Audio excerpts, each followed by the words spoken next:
अस्सलामुअलैकुम वरहमतुल्लाहि वबरकातुहू। नाज़रीन ग्रामी, क़यामत और रोज़े महशर पर ईमान रखना हर मुसलमान पर लाजिम है। चूँकि नबी पाक सल्लल्लाहु अलैहि वसल्लम आखिरी नबी थे, तो इनके दुनिया से पर्दा करने के बाद जितने भी दिन गुज़रते जा रहे हैं वो हमें आहिस्ता आहिस्ता क़यामत के करीब करते जा रहे हैं।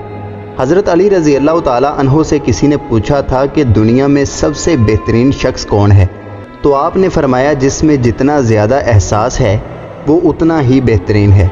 यानी किसी इंसान के अंदर एहसास होना एक बहुत बड़ी खूबी है।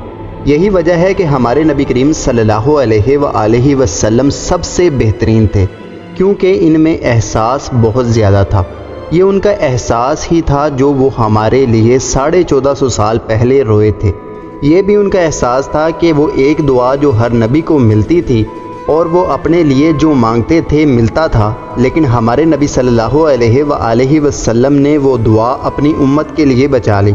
और ये भी उनका एहसास है कि उन्होंने क़यामत तक आने वाले वाक़यात से अपनी उम्मत को आगाह किया, ताकि वो इन निशानियों और वाक़यात को समझें, गौर करें और इबरत पकड़ें, ताकि वो फितनों यानी आजमाइशों से बच सकें। तो आज मैं आपको एक और निशानी जो नबी पाक सल्लल्लाहु अलैहि वसल्लम ने क़यामत के बारे में बताई वो बताने जा रहा हूँ, क्योंकि ये बड़ी तेज़ी से हमारे इर्द गिर्द पूरी होती जा रही है। तो चलिए शुरू करते हैं अपना मालूमाती सफ़र।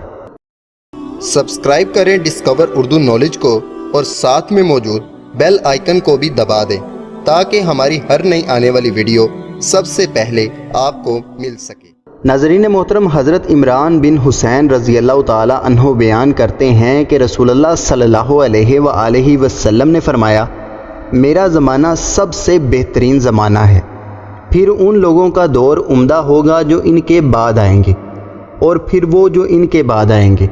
फिर ऐसे लोग ज़ाहिर होंगे जो गवाही तलब तैयार किए जाने के बगैर ही गवाही देने के लिए तैयार होंगे। वो खयानत करेंगे और इन पर एतमाद नहीं किया जाएगा।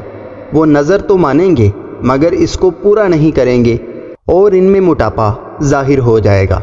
नाज़रीन ग्रामी, गालबन आखिरी ज़माने में मोटापे की वजह माली खुशहाली, आरामदा ज़िंदगी, होटलों, कहवा खानों, मज़ेदार खानों और मिठाइयों की कसरत होगी। हमारे इस दौर में लोगों की जिस्मानी हरकत बेहद कम हो गई है। इंसान की हर तरह से खिदमत करने के लिए मशीनें और आलात मौजूद हैं। आज इंसान पैदल नहीं चलते और जिस्मानी हरकत बराए नाम रह गई है।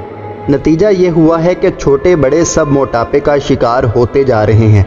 सूरत हाल इस हद तक ख़राब हो चुकी है कि आलमी अदादो शुमार के मुताबिक दुनिया की आबादी का तकरीबन छठा हिस्सा वज़न में इजाफे के मसले का शिकार है। यही वजह है कि आज ऐसी दवाओं की बहुत कसरत हो गई है जो वज़न घटाने, मोटापे के इलाज और मैदा की कारकर्दगी में मुआवन होती हैं। और ये ऐसी बातें हैं जो हम अपनी रोज़मर्रा ज़िंदगी में देखते हैं। आपको एक दिलचस्प बात बताता हूँ। 24 नवंबर 2011 को एक मुसाफिर को सिर्फ इस वजह से 7 घंटे तक जहाज़ में खड़े होकर सफ़र करना पड़ा, क्योंकि इसके सामने एक 400 पाउंड के वज़न वाला शख्स बैठा हुआ था। ये बताने का मकसद सिर्फ इतना है कि मोटापा इस लेवल तक जा सकता है। तो दोस्तों, उम्मीद करता हूँ कि ये छोटी सी कोशिश आपको पसंद आई होगी। वीडियो पसंद आए तो वीडियो को लाइक करें, चैनल को सब्सक्राइब करें, अपना और अपने दोस्तों का ख्याल रखें। अल्लाह हाफिज़, अल्लाह निगहबान।